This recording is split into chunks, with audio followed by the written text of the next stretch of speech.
India TV YouTube channel को subscribe करें और बेल आइकन दबाएं।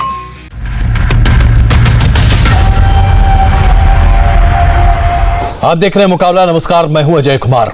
बंगाल में यस तूफान के बाद एक तरह से जबरदस्त हंगामा मचा हुआ है। ऐसा लग रहा है जैसे कि मुख्य सचिव को लेकर जबरदस्त घमासान छिड़ा हुआ है, न सिर्फ ममता बनर्जी और प्रधानमंत्री नरेंद्र मोदी के बीच में, बल्कि दो सरकारों के बीच में। दोनों आमने सामने बंगाल में ऐसी जंग छिड़ी हुई है जो कि आज मुकाबला का सबसे मुख्य मुद्दा है। दरअसल बंगाल में जब प्रधानमंत्री की समीक्षा बैठक ले रहे थे, उस वक्त 30 मिनट की देरी से ममता बनर्जी पहुंची थी। मीटिंग से जल्द बाहर निकल गई, ये कहते हुए कि उन्हें मुलाकात करनी उन लोगों से जो दीघा में उनका इंतजार कर रहे हैं। उनके मुख्य सचिव अल्पान बंदोपाध्याय भी उनके साथ मौजूद थे। लेकिन उसके उसी दिन यानी कि शुक्रवार को ही 24 तारीख को ही अल्पान बंदोपाध्याय के ट्रांसफर का ऑर्डर केंद्र सरकार ने राज्य सरकार के पास भेज दिया, जिस ऑर्डर के तहत यह तय किया गया था कि अल्पान बंदोपाध्याय को आज सुबह यानी कि 31 मई की सुबह 10:30 पर दिल्ली के दफ्तर में ज्वाइन करना है और दिल्ली में उनकी रिपोर्टिंग भी है। लेकिन ममता बनर्जी ने 2 दिन पहले अपने प्रेस कॉन्फ्रेंस में स्पष्ट तौर से कहा कि वो प्रधानमंत्री से चिट्ठी को वापस लेने की अपील कर रही हैं। और उसके बाद आज ममता बनर्जी ने प्रधानमंत्री के नाम पर 5 पन्नों की एक बड़ी चिट्ठी लिखी है। इस चिट्ठी में उन्होंने स्पष्ट तौर से कहा है कि वो अपनी चीफ सेक्रेटरी अल्पान बंदोपाध्याय को रिलीज नहीं करने जा रही। उन्होंने लिखा कि आज कोरोना और यस तूफान में हुई तबाही को लेकर ममता को समीक्षा बैठक के लिए जब उनको बुलाया गया था, तो उनके चीफ सेक्रेटरी अल्पान बंदोपाध्याय भी मीटिंग में मौजूद थे। मीटिंग में ममता बनर्जी ने अल्पान बंदोपाध्याय को कोई काम सौंपे थे। मतलब साफ है कि बंगाल सरकार और केंद्र सरकार के बीच यह खींचतान अभी काफी लंबी चलने वाली है। आपको हम बता दें कि ममता बनर्जी ने आज प्रधानमंत्री को जो चिट्ठी लिखी है, उसके मुख्य बिंदु क्या है। उन्होंने कहा कि केंद्र का 28 मई वाला जो आदेश है वो हैरान करने वाला है। उन्होंने केंद्र सरकार को एक तरफा आदेश देने का भी आरोप लगाया है। साथ ही बंगाल सरकार से बिना चर्चा के आदेश पारित करने का भी आरोप लगाया है। उन्होंने कहा कि अल्पान बंदोपाध्याय के ट्रांसफर को गैर कानूनी करार दिया जाना चाहिए, यह असंवैधानिक है। अब बड़ा सवाल यह है कि आखिर ऐसे मामले पर नियम क्या कहता है। आईएएस कैलेंडर रूल के मुताबिक राज्य में तैनात अधिकारी के ट्रांसफर पर केंद्र सरकार का कंट्रोल नहीं होता है। राज्य सरकार ही आईएएस या आईपीएस के अधिकारी के ट्रांसफर कर सकती है। अफसर को रिलीज करने पर भी राज्य सरकार का ही एक बड़ा अधिकार होता है, जब अगर केंद्र सरकार इस रिलीज ऑर्डर को पारित करती है।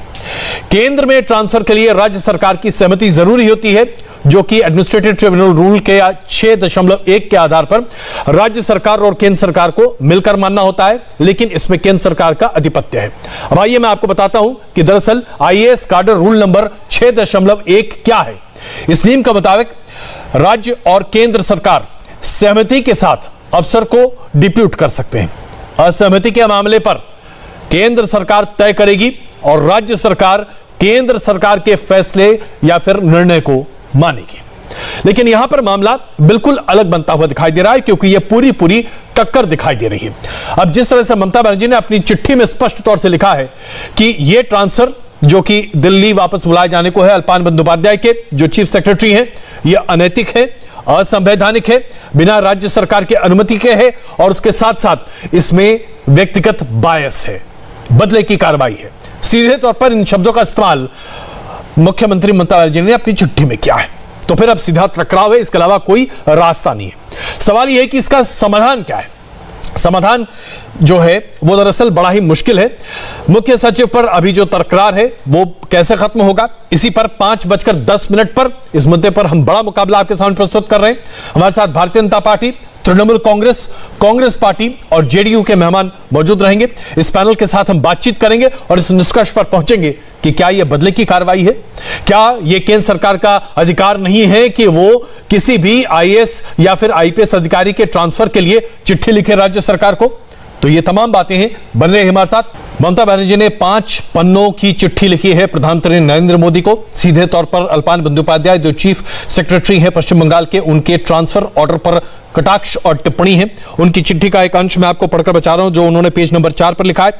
उन्होंने कहा है कि गवर्नमेंट ऑफ वेस्ट बंगाल किसी भी कीमत पर अभी चीफ सेक्रेटरी को नहीं छोड़ने को तैयार है, हम उन्हें रिलीव नहीं करेंगे। ममता बनर्जी अभी पत्रकारों से बातचीत कर रही हैं, जरा देखिए वो क्या कह रही हैं। যদিও প্রাইম মিনিস্টারের কোনো ভার্চুয়াল মিটিং নয়, এটা প্রাইম মিনিস্টার ওখানে ল্যান্ড করেছিলেন। তার আগে উনি কিন্তু আমাদের একবারও বলেননি যে আমার সাথে চলো, please come with me, accompany with me and let us see the flood affected area or the cyclone affected area. He never said so. And in Bengal he never visited for that purpose. He just landed when he was coming from Odisha. Digha is adjacent there, so they came Kalaikunda, that is the airport, so from there he can go to Delhi. And there he said he want to meet PM to CM.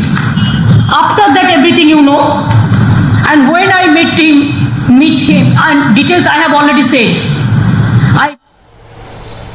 तो आपने देखा वो कह रही हैं कि प्रधानमंत्री सिर्फ बंगाल की यात्रा पर नहीं आए थे, वो दरअसल उड़ीसा गए थे। वापस बस लौटते समय उन्होंने एक हॉल्ट लिया था डीगा में, और उन्होंने कभी नहीं कहा कि जो भी बंगाल में जो नाश हुआ है यश तूफान की वजह से, यास तूफान की वजह से, उसे चलिए साथ कर मिलकर देखते हैं। यानी कि सहयोग की कोई बात है ही नहीं। स्पष्ट तौर से पूरी जिम्मेदारी प्रधानमंत्री नरेंद्र मोदी और भारतीय जनता पार्टी की अगुवाई की केंद्र सरकार पर डालकर ममता बनर्जी उन्हें कटघरे में खड़ा कर रही हैं। इसी मुद्दे पर आज आप देख रहे हैं मुकाबला, और मुकाबले में आज हम बात करने जा रहे हैं क्या चीफ सेक्रेटरी के नाम पर आर या पार होता दिखाई दे रहा है केंद्र सरकार और ममता बनर्जी की सरकार के बीच में, क्योंकि कुछ परिस्थितियां ऐसी बनती दिखाई दे रही हैं। प्रधानमंत्री नरेंद्र मोदी पर जिन शब्दों का इस्तेमाल मुख्यमंत्री ममता बनर्जी ने किया है वो अपने आप में बड़े गंभीर हैं। देखिए जरा पहले। है कि इतना निर्दय, इतना निर्मम प्राइम मिनिस्टर मैंने नहीं देखा, होम मिनिस्टर मैंने नहीं देखा, जो ममता को खिलाफ में है, इसी के लिए उसको चीफ सेक्रेटरी पर उसको ब्यूरोक्रेट्स को भी अटैक करने पड़ता है। This is too much. जिन शब्दों का इस्तेमाल अभी ममता बनर्जी ने किया है, उन शब्दों का इस्तेमाल प्रधानमंत्री के लिए और खास करके गृह मंत्री अमित शाह के लिए भी अब तक शायद किसी ने नहीं किया। आखिरकार ऐसा क्या हुआ है कि ममता बनर्जी इतने कठोर शब्दों का इस्तेमाल कर रही? गौरव भाटिया जी, प्रवक्ता भारतीय जनता पार्टी, इस वक्त हमारे साथ मौजूद हैं। केसी त्यागी जी, नेता जेडीयू, हमारे साथ मौजूद हैं। मानव जायसवाल साहब, प्रवक्ता टीएमसी, इस वक्त हमारे साथ हैं। और अखिलेश प्रताप सिंह, प्रवक्ता कांग्रेस, हमारे साथ जुड़े हुए हैं। आप सबका स्वागत है। पहला सवाल सबसे पहले गौरव भाटिया जी, जिन शब्दों का इस्तेमाल ममता बनर्जी ने अभी किया है प्रधानमंत्री जी के लिए और उसके साथ साथ गृह मंत्री जी के लिए, इसके बाद तो ऐसा लगता है कि आर पार की लड़ाई है अब केंद्र और पश्चिम बंगाल की सरकार के बीच में। अजय कुमार जी, मैं समझता हूं कि लोकतंत्र में जनता ही सर्वोपरि होती है, और श्री नरेंद्र मोदी जी और केंद्र सरकार का एक ही मूल मंत्र रहा है कि जनता का हित होना चाहिए। और आप भी मानेंगे कि आपदा के समय में अगर इस तरह से एक मुख्यमंत्री गैर जिम्मेदार बयान तो छोड़ दीजिए, अभद्र भाषा का इस्तेमाल करे प्रधानमंत्री जी और गृह मंत्री जी के लिए, तो अशोभनीय है। और आपने कहा कि आर पार की लड़ाई हो जाएगी, बिल्कुल भी नहीं अजय जी।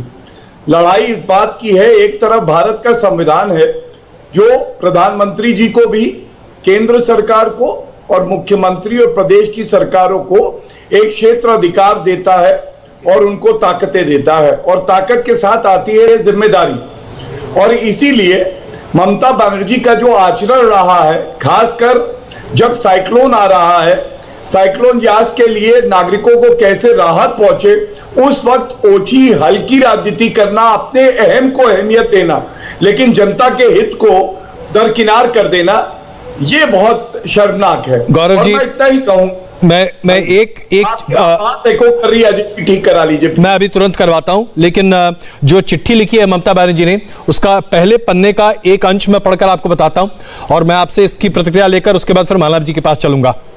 चिट्ठी का दूसरा पैराग्राफ है, the unilateral order comes without any prior consultation whatsoever with the government of West Bengal, without any violation option of the officer, without meeting any of the preconditions of the Indian Administrative Service Code 1954 or other applicable laws with reference. The unilateral order / directive is legally untenable, historically unprecedented and wholly unconstitutional. इतने कठोर शब्दों का इस्तेमाल मुख्यमंत्री अपनी चिट्ठी में कर रही हैं। अभी आर पार की लड़ाई नहीं तो और क्या है? अजय जी, मैं तो खुश हूं।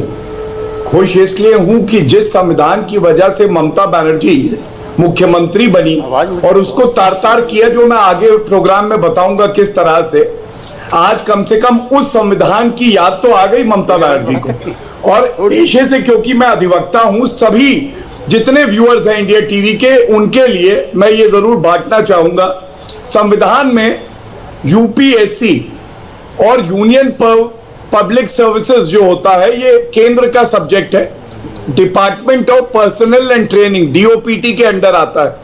तीसरी बात आपने जो रूल 6 की करी, बिल्कुल अहम है। ये क्या कहता है?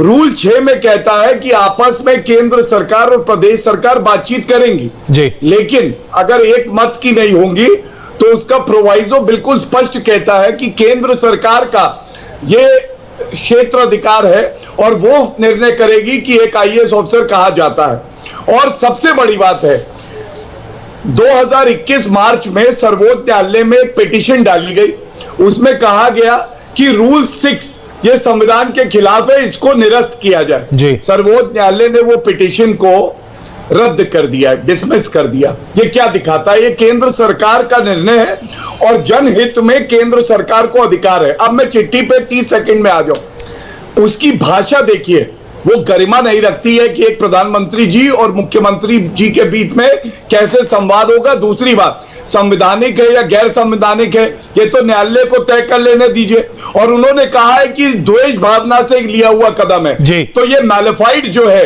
ये न्यायालय तय करता है, ये कोई मुख्यमंत्री तय नहीं। चलिए अब इस पर मैं मानव जी की प्रतिक्रिया ले लूं। गौरव जी मैं आपको रोक रहा हूं, क्षमा चाहता हूं। मानव जी, स्पष्ट तौर से इस चिट्ठी में उन्होंने लिखा है, ममता जी ने लिखा है कि मैं चीफ सेक्रेटरी को नहीं ट्रांसफर करूंगी, नहीं भेजूंगी उन्हें। बताइए, तो सीधे तौर पर हेड ऑन है ना? सर पहले तो सभी को मेरा नमस्कार है। कुछ गुरुजन बैठे हैं, मैं उनको भी नमन कहता हूं और हमारी पूरे देश के साथ हमारी संवेदनाएं हैं और सब परिवार वालों के साथ है जिन्होंने अपने प्रियजनों को खोया। और आज बंगाल भी काफी ग्रसित है ये याश तूफान की वजह से भी।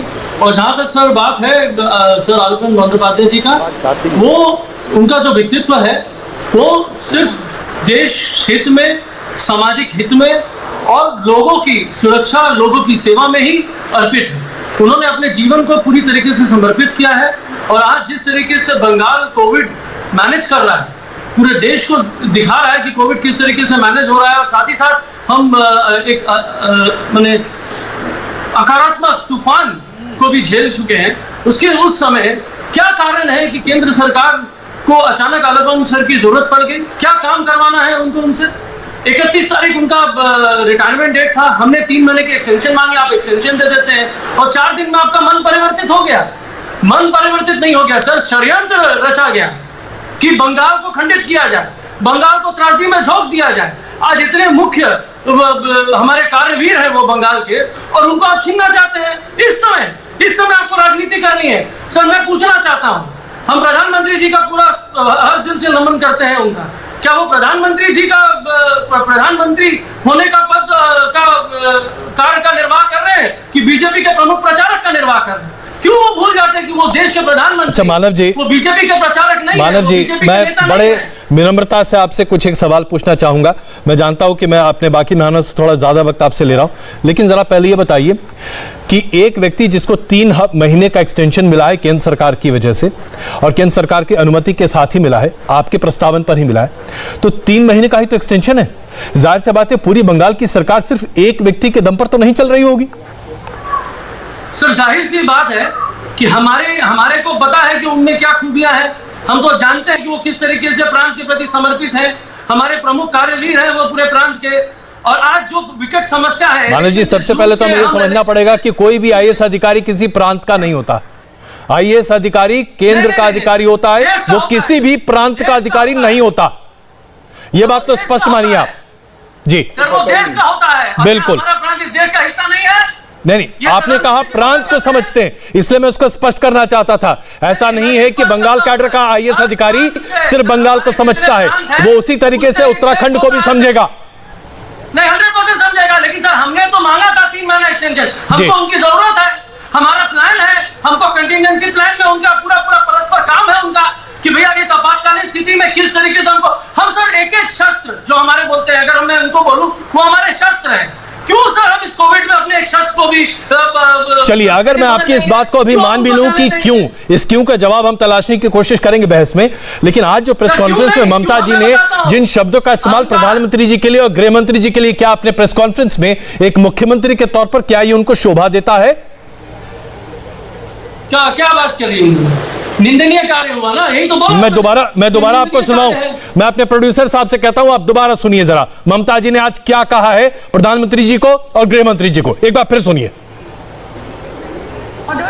He will join with me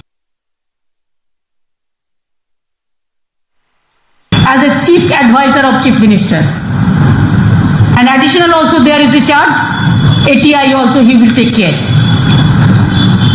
So from tomorrow he will start his work. I thought, and I will also give a reply, though I have given the reply later, they have written chief secretary, they have not replied to me, they have not replied to my letter. Even today 31st till now they have written chief secretary, that letter what I have told you, it is not that chief minister they have written the letter. So I have not get my reply also for disagreement also, what they say clause 6 clause 1, that also this is their blunder, but we don't mind for this. We will fight the battle, and our government is a poor people government. We will work for the people. They cannot stop us to. It is just reverse.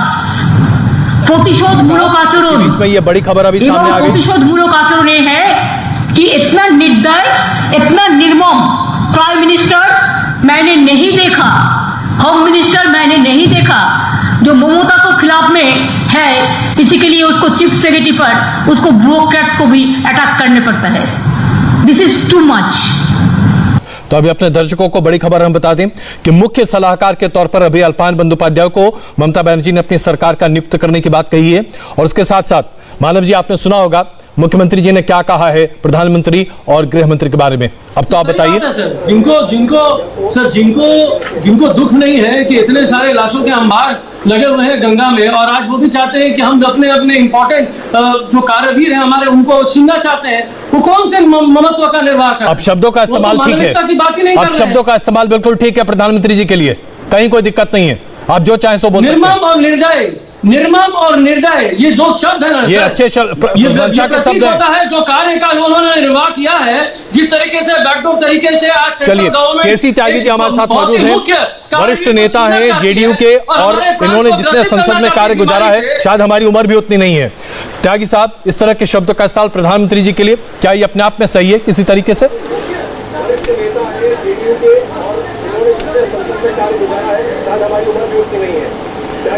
Ajay ji, मैं और अखिलेश प्रताप जी परसों केंद्र राज्य संबंधों को लेकर के एक चैनल पर डिबेट में थे। मैं दोनों सदनों का सदस्य रह चुका हूं, और उसके बाद जाकर के मैंने संविधान सभा की बहस पढ़ी कि केंद्र राज्य संबंधों को लेकर के संविधान सभा की बहस क्या कहती है। उस समय बड़ी विचित्र परिस्थितियां थी, देश का विभाजन हुआ था और 550 से ज्यादा रियासतें थी जिनको मिलाना था। कई राजा विद्रोह कर चुके थे, जिसमें राजा हरि सिंह थे जम्मू कश्मीर के, जिसमें त्रिवेंद्र के थे, जिसमें जोधपुर के थे, और कई राजा थे। तो सरदार पटेल के प्रभावी नेतृत्व की वजह से यह संभव हो सका। लेकिन उसी समय जो केंद्र में मौजूद थे, चाहे राजेंद्र बाबू थे, जवाहरलाल जी थे, वो केंद्र को अतिरिक्त अधिकार दिए जाएं इसके पक्षधर थे। लेकिन उस समय जो राज्यों में भी नेतृत्व था कांग्रेस पार्टी का, वो बहुत गद्दार था। यूपी में पंत जी थे जो जवाहरलाल जी के बाद सबसे ताकतवर नेता थे जी। इनके बिहार में श्री कृष्ण बाबू थे, रविशंकर शुक्ला जी थे। वो राज्यों को अतिरिक्त अधिकार दिए जाएं इसके पक्षधर थे।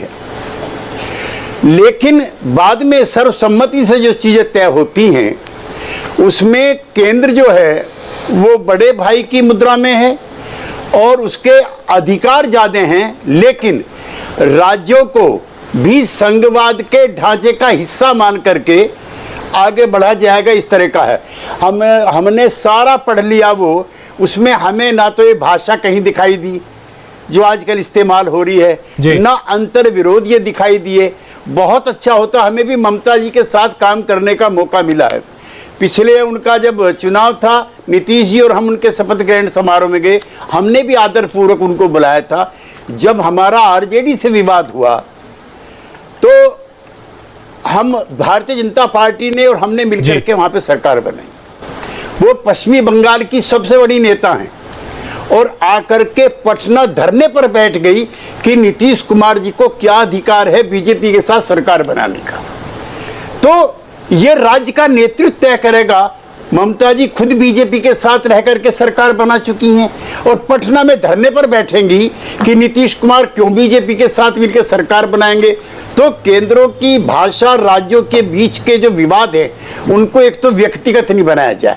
और माफ करना, हम जो हैं सारी जिंदगी विपक्ष में रहे हैं, हमारे किसी भी नेता ने, चाहे चौधरी चरण सिंह हो, कर्पूरी ठाकुर हो, देवीलाल हो और बाद में मुलायम सिंह यादव हो, कि किसी ने भी इस भाषा का इस्तेमाल नहीं किया जो पिछले 2-3-4 दिन से ममता जी इस्तेमाल कर। बहुत महत्वपूर्ण बात आपने कही। अब मैं जरा एक बार फिर मानव जी आपके पास चल रहा हूं और फिर मैं आ रहा हूं अखिलेश जी के पास। मानव जी, मैं आपसे पूछना चाहता हूं, इतने वरिष्ठ सांसद से सुनने के बाद भी क्या आपको लगता है कि ममता बनर्जी बिल्कुल सही कर रही, जिस भाषा, जिस शब्दावली का इस्तेमाल कर रही है लगातार, वो बिल्कुल सही है, और जिस तरह से वो विरोध की राजनीति कर रही? सर, विरोध नहीं, स्वाभिमान की राजनीति कर रही है, जन सेवा की राजनीति कर रही है, और राजनीति नहीं सर, हम सेवा नीति कर रहे हैं। यानी कि आपके हिसाब से बिल्कुल सही है, प्रधानमंत्री को किसी भी शब्द से संबोधित किया जा सकता है। अखिलेश जी, क्या यही परंपरा और परिपाटी है? देखें सर, हम चाहते हैं कि प्रधानमंत्री की तरफ से हम। अखिलेश जी को जरा आने दीजिए ना चर्चा में। अखिलेश जी, आपका भी बड़ा लंबा राजनीतिक जीवन रहा है, मैं आपसे पूछना चाहता हूँ, क्या ऐसा कभी आपने कांग्रेस के समय देखा था, कभी देखा था? अखिलेश जी, अखिलेश प्रताप जी। ये खामोश हो तो मैं बोलूं? जी बोलिए ना। देखिए, बात निष्पक्षता से तुलना होनी चाहिए सबकी। आप ममता बनर्जी ने जो 2 शब्द इस्तेमाल किए, निर्दय और निर्मम, आप इसको संसदीय या अपमान सूचक अपशब्द बता रहे हैं। ये क्या अपशब्द की श्रेणी में आते हैं? आप कठोर शब्द कह सकते हैं, लेकिन अपशब्द नहीं है ये। और ममता बनर्जी ने जो शब्दों का प्रयोग किया, आदरणीय मोदी जी के शब्दों को कभी किसी ने कहा क्या नहीं कहना चाहिए? वो तो हर महीने इस तरह के कठोर शब्दों का प्रयोग करते हैं और अमर्यादित शब्दों का प्रयोग करते हैं प्रधानमंत्री की कुर्सी पर रहते हुए। दीदी, ओ दीदी, बहुत हैं। और निर्मम और जो निर्दयी बोला गया है, ये तो किसान आंदोलन से लेकर के किसान मरते जा रहे हैं, नौजवान बेरोजगार सड़कों पे चलते रहे, अभी लाशें गंगा नदियों में तैर रही हैं, कभी जिक्र नहीं कर रहे हैं, कभी उसका जरा सा भी दया, मोह, मंग प्रदर्शित कर रहे हैं। ये बड़ी लंबी भाषा है और आप इसको जितने खुरे देंगे ये सब उल्टा जाएगा मोदी जी के ऊपर। दूसरी बात, इतनी बड़ी सरकार है, 303 MP हैं इनके पास, एनडीए मिला के और ज्यादा हैं, स्वयं शक्तिमान माननीय मोदी जी स्वयं है। तो मोदी जी को कहना चाहिए कि इस अधिकारी के बगैर मैं फेल हूं, मेरा काम नहीं चल पा रहा है, हमारी गवर्नमेंट परफॉर्म नहीं कर पा रही है, प्लीज ममता जी इस अधिकारी को दे दे जिससे मैं 1 महीने में वैक्सीनेशन करवा दूं, सारे मेडिकल फैसिलिटीज उपलब्ध करा दूं, किसानों की समस्याओं को दूर करा दूं। ये कह के मांग लेना चाहिए। और ये कह के जब मांगे तो मैं मोदी जी के साथ हूं कि ममता जी आप रिलीज करिए, इनको रिलीव कर दीजिए, ये देश की समस्या है। ये व्यक्ति जाके दिल्ली में मोदी जी नहीं कर पा रहे, ये व्यक्ति कर देगा। चलिए, इसका जवाब गौरव जी बेहतर दे सकते हैं। गौरव भाटिया जी, गौरव भाटिया जी प्लीज। कितने IAS कैडर हैं हिंदुस्तान में? आपने अभी सुना कि अखिलेश जी क्या कह रहे हैं? कितने IAS प्लीज, आपने अपनी बात रखी ना, अब जरा गौरव जी का जवाब सुनिए, हम बहस को आगे बढ़ा रहे हैं। अखिलेश जी प्लीज कर दिए हैं, प्लीज अखिलेश जी आगे बढ़ा रहे हैं। जी गौरव जी प्लीज जवाब दीजिए इसका। अजय जी, मैं कांग्रेस पे आऊंगा और उतना ही समय दूंगा जितनी इनकी राजनीतिक हैसियत भारत में और पश्चिम बंगाल में बची है। अभी अभी परिणाम आए थे, हम सबने देखा था क्या हुआ। लेकिन मैं सबसे पहले कहना चाहूंगा ममता बनर्जी के साथ परेशानी ये है, एक कहावत है कि small man big ego, so small women big ego. अहम बहुत ज्यादा है, बड़े पद पे बैठ गए हैं, लेकिन प्लीज इनको चुप करा दीजिए। इनके पास सम्मान देने के अजय जी आप देख लीजिए। मानव जी आप प्लीज, मानव जी अगले गौतम जी को कहने दीजिए, गौरव जी को कहने दीजिए जो कह रहे हैं, आप उसके बाद अच्छे से उसका जवाब दीजिएगा। अपनी शब्दावली को मेंटेन करें। बिल्कुल आप जवाब दीजिएगा, आप प्लीज मानव जी आप जवाब दीजिएगा। अगर मैं आपको मौका न दूं तो आप मुझ पर हर तरह का इल्जाम लगाइएगा, लेकिन कहने दीजिए गौरव को, गौरव जो कह रहे हैं। जी गौरव प्लीज। अहंकार से इतने ग्रसित हो गए, इनको दिख ही नहीं रहा है। अच्छा मानव जी प्लीज सुनिए तो सही, सर सुनिए ना प्लीज। जी गौरव जी। तो मैंने यही कहा, मैं सिर्फ उसी से शुरुआत करता हूं कि बड़े पद पे छोटी सोच का व्यक्ति बैठेगा तो वो ये सोचता है कि मेरे बड़े अहम के सामने जनता बौनी हो गई है। और बड़ा दुख होता है, प्रधानमंत्री जी जाते हैं कि हमारे देश के नागरिक हैं और उनकी क्या सहायता कर सकते हैं, और उसमें ममता बनर्जी केवल राजनीति करती हैं, देर से आती हैं, कुछ पकड़ाती हैं और चली जाती हैं। आप बताइए अजय जी, क्या पश्चिम बंगाल की जनता माफ करेगी ऐसे मुख्यमंत्री को जो प्रधानमंत्री जी के साथ बैठक नहीं कर सकता? इससे ज्यादा बड़ी प्राथमिकता कोई हो सकती है कि पश्चिम बंगाल की जनता को कैसे हम लोग बाम लगाएं, कैसे उनकी जो भावनाएं आहत हुई हैं, उन्हें दर्द हुआ है, उसको दूर कर सके। तीसरी बात, अम्फान का साइक्लोन भी आया था कुछ समय पहले, आप याद करिए, केंद्र से सहायता मिली 2750 करोड़ रुपए की। आपको मालूम है इतने घोटाले हुए, कलकत्ता हाईकोर्ट ने ऑडिट के लिए कहा, और पश्चिम बंगाल सरकार पारदर्शिता दिखाने की बजाय सर्वोच्च न्यायालय पहुंच गई कि रोक लगाइए, सर्वोच्च न्यायालय ने रोक नहीं लगाई। तीसरी बात भाषा की हुई, भाषा थप्पड़ मारूंगी ये कहा है ममता बनर्जी ने प्रधानमंत्री जी के लिए, मैं वो रसगुल्ला दूंगी जिसमें कंकड़ होंगे। हमारे राष्ट्रीय अध्यक्ष के लिए नड्डा चड्डा कड्डा पड्डा कर रही थी, क्या ये मर्यादित भाषा है? नियत में खोट। प्रधानमंत्री किसान सम्मान निधि क्यों नहीं लागू हुई, किसानों को क्यों नहीं मिला? चलिए आपने तीन महत्वपूर्ण मुद्दे यहाँ पर उठाए गौरव जी, तीन महत्वपूर्ण मुद्दे। मानव जी जवाब दीजिए इसका, इसके बाद आगे बढ़ते हैं। मानव जी प्लीज। अजय जी मैं आपकी बात पूरी करूं, प्रयास करूंगा संक्षिप्त में बात रखूं। मैंने भाषा बता दी, प्लीज शांत कराइए। पहले शब्दावली खोज के लाएं। और सर आपका समय हो गया है, क्षमता रखें सुनने की। अरे अब देखिए यही दिक्कत आती है, अब आपने एक्टिव कर दिया, अब जनरेटर रुकेगा नहीं। सुन लीजिए, और जहां तक ये बात करते हैं प्रधानमंत्री जी की, हम तो चाहते हैं कि प्रधानमंत्री अपने रोल में आए, वो दिखे पूरे देश को, पूरा देश उनसे प्रश्न पूछ रहा है, वो मन की बातें करते हैं। हम वो आंदोलनजीवी बोलते हैं, आंदोलनजीवी बोलते हैं किसानों को, मतलब किसानों के आंदोलनजीवी है। ये शब्द आपको दुख नहीं है, ये शब्द गलत नहीं है। आप हमको बताइए, कुछ महीने पहले पार्लियामेंट में वो बोल रहे थे आईएएस वालों के लिए, ये लोग बाबू लोग हैं, इनसे पूछने की क्या जरूरत है, उनके लिए कटाक्ष कर रहे थे, तब आप उनके लिए चिंतित नहीं थे। अभी आपको डीएम का चिंता हो गया। गौरव जी थोड़ी देखिए, इनको सुनने की भी क्षमता नहीं है। अब ऐसे बौखलाए हुए हैं कि उनको कुछ बोलना ही है। देखिए हम तो वेट किए थे, लेकिन देखिए सर हम सम्मान करना जानते हैं। अच्छा मानव जी, मानव जी मैं आपने इज्जत की बात की, मानव जी आपने इज्जत की बात की, तो ध्यान दीजिए सर। अच्छा सुनिए ना मानव जी मैं चर्चा को आगे बढ़ा रहा हूं। देखिए हमें पॉइंट दर पॉइंट आगे बढ़ना चाहिए। मैं एक और आपको अंश पढ़कर बता रहा हूं ममता जी की चिट्ठी का, आप उससे भली बात की परिचित होंगे, लेकिन फिर भी अपने दर्शकों के लिए भी। I wanted a quite word with you mister prime minister, a meeting between a prime minister and the chief minister as usual. You however revised the structure of the meeting to include a local MLA from your party. An individual MLA has no locus attending the meeting and this was unacceptable. आप ये बताइए कि किस वजह से भड़की ममता बनर्जी? क्या ये मुख्य वजह नहीं है कि वहां पर किस तरह से लीडर ऑफ ऑपोजिशन बीजेपी मौजूद थे? क्या ये वजह नहीं थी? उन्होंने स्पष्ट लिखा है। सर पहले तो मैं आपको बता देना चाहता हूँ, दीदी भड़की ही नहीं थी, दीदी गई, उनको ऑलरेडी दीघा जाना था, ऑलरेडी उनके एसपीजी वालों ने उनको वेट करा दिया, विलंब हो गया, बोले और भी लोग वेट कर रहे हैं। तो ये जो चीज है ना, जो एमएलए वाली बात, ये दीदी ने ज्ञात कराई है प्रधानमंत्री जी को कि भैया एक प्रोटोकॉल होता है प्रधानमंत्री और चीफ मिनिस्टर के बीच, उस प्रोटोकॉल को एक लीडर ऑफ ऑपोजिशन को लोकल एमएलए बोलना का क्या मतलब है? इसमें आपको हीन भावना नहीं दिखती? मैं आपसे पूछ रहा हूं साहब, मैं बड़ा ही मूर्ख हूं, मुझे नहीं समझ में आता। नहीं आप हमको बताइए सर, अगर आप लीडर ऑफ ऑपोजिशन को आप लीडर ऑफ ऑपोजिशन कहेंगे या लोकल एमएलए कहेंगे? सर मैं बताता हूँ सर, आप कॉर्पोरेट हैं, कल आपके डायरेक्टर्स जो है या एमडी है वो डायरेक्टर्स का मीट करते हैं और डायरेक्टर्स पहुंच जाते हैं, अचानक से आपको बुला लिया जाता है तो डायरेक्टर के आपके सामने बात करेंगे। आई डोंट माइंड, माने आई बिलीव, माने मैं ये बोला चाहती हूँ कि आप डायरेक्टर नहीं है, माफ कीजिएगा हमारी कंपनी में कम से कम ऐसा कोई दुराभाव दुराचार नहीं है। लेकिन गौरव जी जवाब दे रहे हैं। Gaurav ji, local MLA leader of opposition एक लोकल एमएलए है, इसके अलावा कुछ नहीं। Gaurav ji, leader of opposition sir बात अलग है सर, लीडर ऑफ ऑपोजिशन की बात नहीं है, बात है कि जो अच्छा सुनिए ना गौरव जी प्लीज, अच्छा नहीं लगा। गौरव जी जवाब दे रहे हैं। मालव जी प्लीज सुनिए, मालव जी प्लीज सुनिए ना, गौरव भाटिया जवाब दे रहे हैं। गौरव जी प्लीज, मैं आगे बढ़ता हूं फिर। अजय जी मैं अपनी बात पूरी करना चाह रहा था। अहम इतना बड़ा हो जाए कि देश की जनता, प्रदेश की जनता बौनी हो जाए।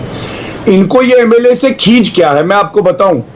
हार गई ना शुभेंदु अधिकारी जी, तो उनको ये नहीं याद रहा कि वो आज लीडर ऑफ ऑपोजिशन है। अगर एक साथ आके सत्तारूढ़ और विपक्ष कार्य कर ले और जनता का भला हो जाए, प्रधानमंत्री जी की अध्यक्षता में बैठक हो रही है, तो क्या आप इतनी संगीन सोच रखेंगे, इतनी छोटी और हल्की सोच कि भाई एमएलए आ रहा है मैं नहीं बैठूंगी? मैं समझता हूं अगर एक नागरिक की जान भी बच सकती हो कि दोनों सत्तारूढ़ और विपक्ष एक साथ आ जाए, तो इसमें गलत क्या? और एक उदाहरण दे दूं, ओडिशा में भी लीडर ऑफ ऑपोजिशन को बुलाया गया, ऐसा नहीं बुलाया गया। अधीर रंजन चौधरी जी, आपके पास प्लीज एक मिनट, एक तथ्य और बता दूं, अधीर रंजन चौधरी जी को, बड़े नेता हैं कांग्रेस के, उनको भी बुलाया गया क्योंकि पश्चिम बंगाल से उनके संबंध है, लेकिन वो नहीं आ पाए, उन्होंने धन्यवाद दिया। क्या दिखाना चाह रहे हैं? आपदा के समय में ये ओछी हल्की राजनीति नहीं होनी चाहिए और प्रोटोकॉल वही होता है जो बैठक की जो अध्यक्षता करता है। गौरव जी, आपने यहाँ पर महत्वपूर्ण मुद्दा उठाया और इसी पर मैं अखिलेश जी आपके पास आना चाह रहा था। अधीर रंजन चौधरी से भी इस मीटिंग में आने के लिए कहा गया था, वो नहीं आए थे जी। तो क्या ये एक इस पर भी, इस बात पर इतना असंतोष होना चाहिए कि लीडर ऑफ ऑपोजिशन को क्यों बुलाया? उसे लोकल एमएलए कहकर अलग कर देना चाहिए।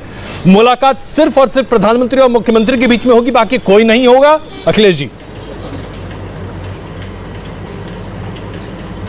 देखिए आपके जितने तर्क आ रहे हैं ना मोदी जी के पक्ष में, वो बड़े थोथे हैं, उसमें दम नहीं है। लीगली समझा दीजिए थोड़ा, जब कोई लीगली समझाइए। उसमें लीडर अपोजिशन या कोई एमएलए या किसी और की आवश्यकता नहीं होती। प्लीज मैं बोलूं? हाँ प्लीज बोलिए ना, बोलिए। जब गवर्नमेंट टू गवर्नमेंट मीटिंग होती है, उसमें मुख्यमंत्री प्रधानमंत्री की इस तरह की बैठक में इस तरह के लोगों की जरूरत नहीं होती है। कभी नहीं बुलाए गए थे, पहली बार मोदी जी ने बुलाया है। हाँ, आल पार्टी मीटिंग या गवर्नमेंट टू गवर्नमेंट मीटिंग के बाद लोगों से मिलकर के राय शुमारी जानने के लिए फिर उसमें ये लोग बुलाए जाते हैं, मिलते रहते हैं। मतलब कई उदाहरण ऐसे हैं कि मोदी जी प्रधानमंत्री की बैठकों में मुख्यमंत्री रहते हुए नहीं आए, और आए तो 10 मिनट अटेंड करके बाहर निकल के प्रेस कॉन्फ्रेंस करके उस मीटिंग को प्रिसाइड करने वाले प्रधानमंत्री के खिलाफ कितने शब्द क्या क्या बोल के गए, वो सब ऑन रिकॉर्ड है। ऑन रिकॉर्ड ये भी है कि बंगाल के राज्यपाल जो सरकार के मुखिया होते हैं, वो सरकार के हेड होते हैं, और इस चुनाव के पहले और अभी भी अपनी सरकार के खिलाफ बोलते हैं पब्लिकली, जनता में, प्रेस कॉन्फ्रेंस में, कॉन्क्लेव में राज्यपाल जाता है और अपनी जिसका हेड है वो नहीं बोल सकता अपनी सरकार के खिलाफ। उसे कुछ कहना हो तो भेज देगा, वो बोलता है पब्लिकली। मैं जवाब देना चाहता हूं। मोदी जी के आने के बाद इस देश में संविधान, कानून, नियम, व्यवहार कुछ बचा नहीं है।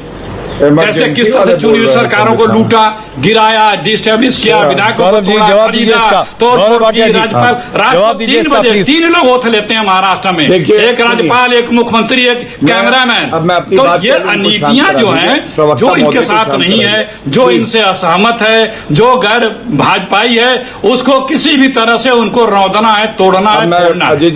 जहां तक नीति के कानून की बात रही, आपने बोला सेंट्रल सर्विसेज जरूर होता है, लेकिन कार्डर स्टेट का होता है। चलिए अखिलेश जी, गौरव जी का जवाब तो सुन लीजिए ना। आपने राज्यपाल का मुद्दा उठाया, आपने कहा कि वो बीजेपी के एजेंट के तौर पर काम कर रहे हैं, राज्यपाल के तौर पर नहीं। गौरव जी इसका जवाब दे रहे हैं। गौरव जी प्लीज। देखिए ऐसा है कि कांग्रेस की परेशानी ही यही है। Leader of opposition Adhir Ranjan Chaudhary जी कुछ कहते हैं, यहाँ प्रवक्ता कुछ कहता है। मैंने बताया उनको बुलाया गया, उन्होंने धन्यवाद दिया। उन्होंने तो ये बात नहीं कही कि भाई मुझे तो बुलाना ही नहीं चाहिए, गवर्नमेंट टू गवर्नमेंट मीटिंग है। मतलब गवर्नमेंट टू गवर्नमेंट मीटिंग क्या है, लीडर ऑफ ऑपोजिशन का कोई रोल नहीं है लोकतंत्र में। और ये भी बता दूं कि ये लोग तो लीडर ऑफ ऑपोजिशन, आपको जो लोकसभा की स्ट्रेंथ है या असेंबली की 10% सीट लानी होती है, नहीं ला पाए। लेकिन जो इंपॉर्टेंट नियुक्तियां होती हैं लोकपाल की, सीवीसी की, उसमें हमने सुनिश्चित किया कि खड़गे जी थे पहले, और अब जो अधीर रंजन जी हैं, ये लोग सम्मिलित हो सके, क्योंकि हमें देखना है लोकतंत्र कैसे आगे बढ़ेगा। लेकिन इनकी परेशानी ये है कि इनको इस वक्त ये चिंता नहीं है कि जनता क्या करेगी। जनता ने इनको क्यों नकारा, अजय जी इसीलिए नकारा कि ये लोग इस तरह के अनर्गल बयान देते रहेंगे। खुद 0 सीटें आई, और मैं कभी नहीं भूलूंगा, अपने घर में आग लगी है और ये बधाई दे रहे थे ममता बनर्जी को कि सरकार आपकी बनी, क्योंकि दुश्मन मोदी जी हैं। इनको इससे कोई मतलब नहीं कि इनका सुपड़ा साफ हो गया। अब पुनः कहूंगा, हमें जनता को सर्वोपरि मान के, जो केसी त्यागी जी कह रहे थे, कार्य करना है। और ये छोटी हरकतें, हल्की हरकतें नहीं। मैं त्यागी जी के पास ही आ रहा हूं। त्यागी जी, क्या ये गलत है कि प्रधानमंत्री अपनी समीक्षा के दौरान लीडर ऑफ ऑपोजिशन को बुलाएं या विपक्ष के बाकी नेताओं को भी बुलाएं और बातचीत करें? क्या ये परंपरा के खिलाफ है, खास करके तब जब हम कोरोना जैसी आपदा को झेल रहे हैं? केसी त्यागी जी। अजय जी, बहुत अच्छा होता कि ममता जी नेता प्रतिपक्ष होने के नाते, उनका कद बड़ा है बंगाल में जीतने के बाद, वो कुछ अच्छे और बड़े सवाल उठाते। जैसे सरकार या कमीशन है, उसने कुछ रिकमेंडेशंस की हैं कि केंद्र और राज्य के रिश्ते कैसे होने चाहिए, गवर्नर का रोल कैसा होना चाहिए, क्या सीमा रेखा होना चाहिए, क्या लक्ष्मण रेखा होना चाहिए। उसमें ये भी है, उसमें केंद्र सरकार के लिए भी इंस्ट्रक्शंस हैं कि जब गवर्नर का आप चयन करेंगे तो प्रदेश के मुख्यमंत्री को भी कॉन्फिडेंस मिलेंगे। लेकिन मेरे मित्र अखिलेश जी ने जो बंगाल के गवर्नर के आचरण के बारे में बताया है, तो मुझे तो अखिलेश जी हंसी आ गई। बूटा सिंह याद है, बिहार के गवर्नर थे और हमारे बहुमत से ज्यादा एमएलए थे। आडवाणी जी के नेतृत्व में हम उनको दिल्ली लेकर के आए। उन्होंने दिल्ली से हम पटना पहुंचे, उससे पहले उन्होंने विधानसभा भंग कर दी। ये मामला सुप्रीम कोर्ट में आया और इत्तेफाक से, ये जरा सुन लीजिए अजय जी, उस समय जो राष्ट्रपति थे वो रसिया में थे। रात को उनसे 12 या 1 या 2 बजे जब भी है, उनसे सिग्नेचर कराए गए। बाद में सुप्रीम कोर्ट का एक फैसला आया जिसमें बूटा सिंह को इस्तीफा देना पड़ा और अब्दुल कलाम आजाद भी अपने पद से इस्तीफा देने वाले थे। माफ करना अखिलेश जी, ऐसे ऐसे कॉन्स्टिट्यूशनल क्राइसिस आपने गवर्नरों से कराए हैं।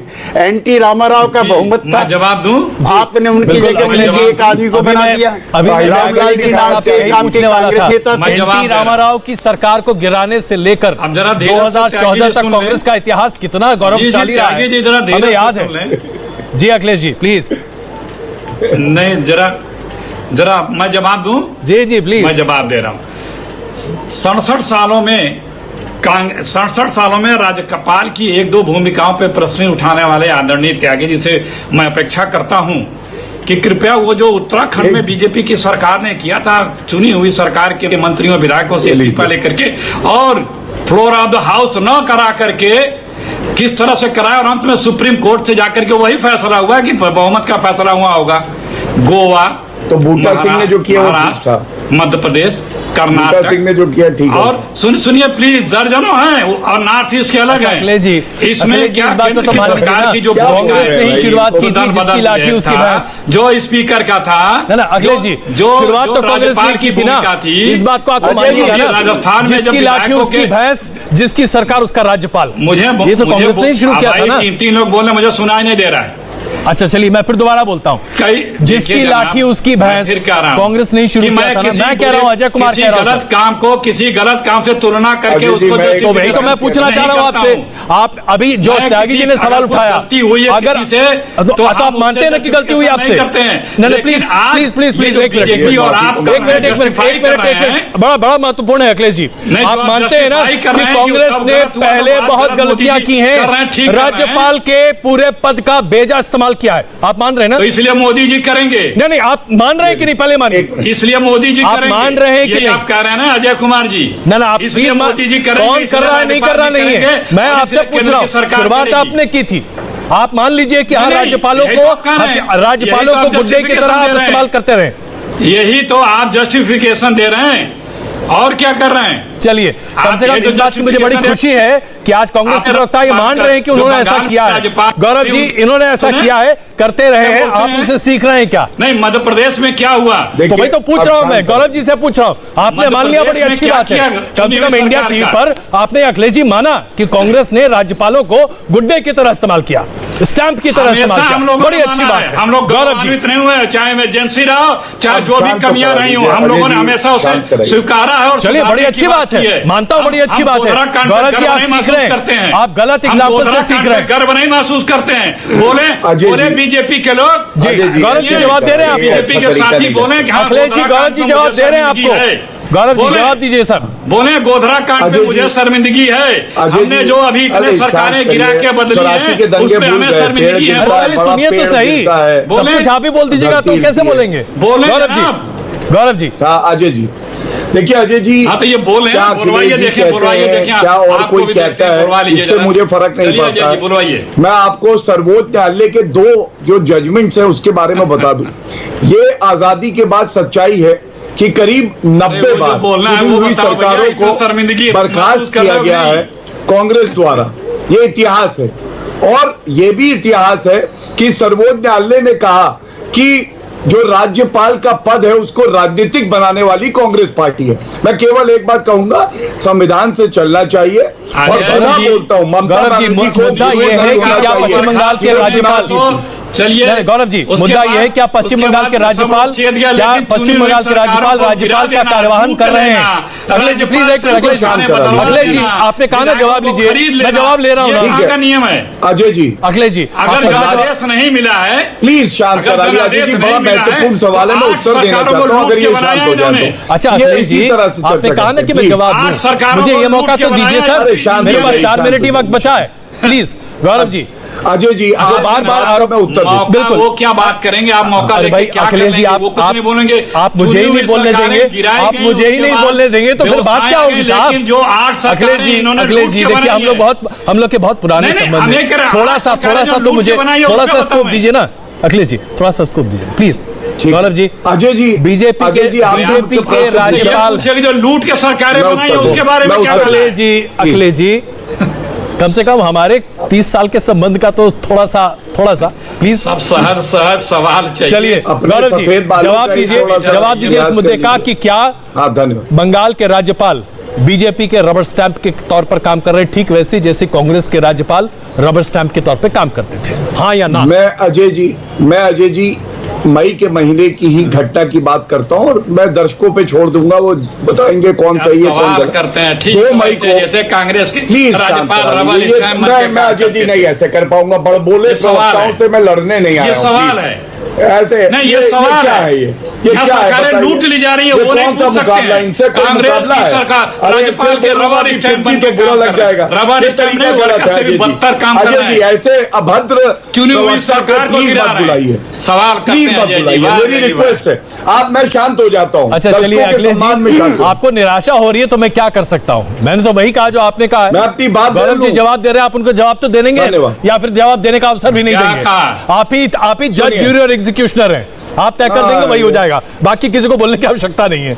गौरव जी प्लीज, वो काम आप कर रहे हैं। अजय जी, मैं एक ही सुनिए ना अखिलेश जी प्लीज, देखिए मेरे और आपके बीच में घर में बात नहीं हो रही है, हम टीवी पर बात कर रहे हैं, एक दूसरे की मर्यादा रखिए ना सर, विनम्र आग्रह है मेरा जी। गौरव जी, अजय जी, राज्यपाल हो, मुख्यमंत्री हो, संविधान की शपथ लेता है।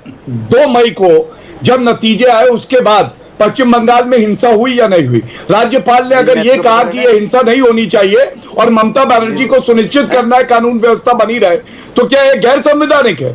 ये केंद्र सरकार के इशारे पे कर रहे हैं।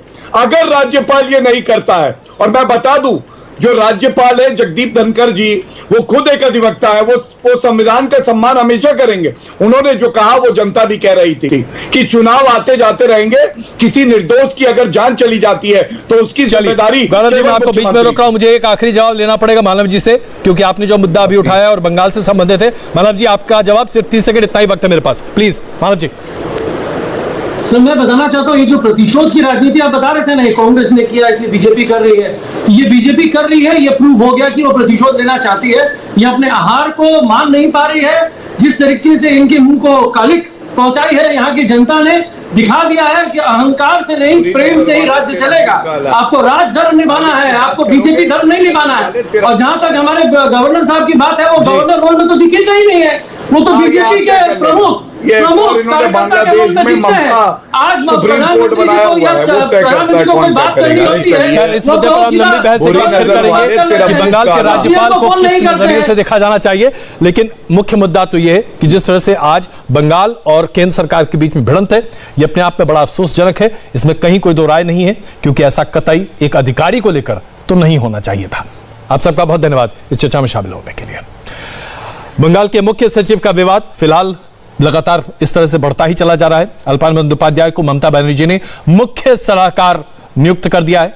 एक तरह से अब देखा जाए तो इस पूरे विवाद पर ही अब विराम लग चुका है, लेकिन संसद की नई इमारत को लेकर टकराव जारी है।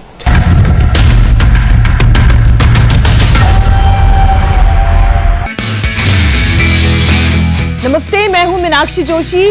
वीडियो और खबरों से अपडेट रहने के लिए India TV YouTube channel subscribe करें, बेल आइकन दबाना ना भूलें। जुड़े रहें इंडिया टीवी के साथ।